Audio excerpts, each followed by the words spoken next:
On what basis are you still a Republican? Do you feel like this Republican Party has left you, or have you left it?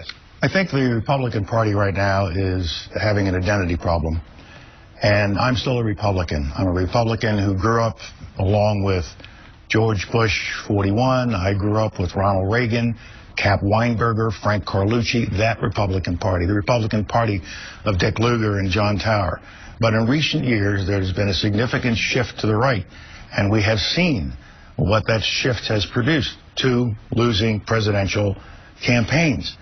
I think what the Republican Party needs to do now is take a very hard look at itself and understand that the country has changed. The country is changing demographically. And if the Republican Party does not change along with that demographic, they're going to be in trouble.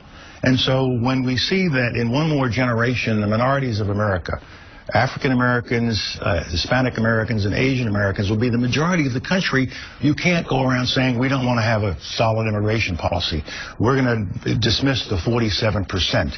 We are going to make it hard for these minorities to vote, as they did in the last election. What did that produce? The court struck most of that down. Most importantly, it caused people to turn out and stand in line because these Republicans are trying to keep us from voting.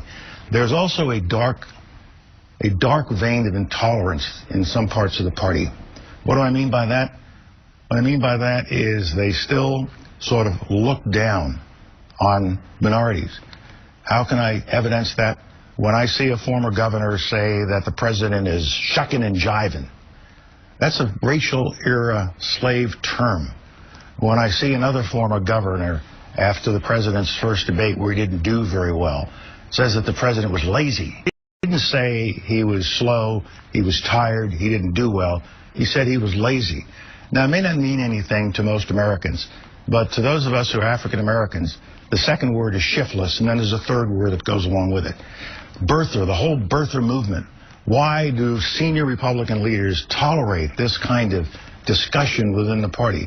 I think the party has to take a look at itself. It has to take a look at its responsibilities for health care. It has to take a look at immigration. It has to take a look at those less fortunate than us. The party has gathered unto itself a reputation that it is the party of the rich. It is the party of lower taxes. But there are a lot of people who are lower down the food chain, the economic chain, who are also paying lots of taxes relative to their income. And they need help. We need more education work being done in this country. We need a solid immigration policy. We have to look at climate change. There are a lot of things that the American people are expecting.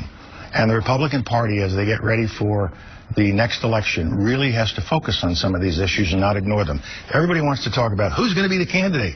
You better think first about what's the party you're actually going to represent. If it's just going to represent the far right wing of the political spectrum, I think the party is in difficulty. I'm a moderate. I'm still a Republican. That's how I was raised. And until I voted for Mr. Obama twice, I had voted for 7 straight Republican presidents.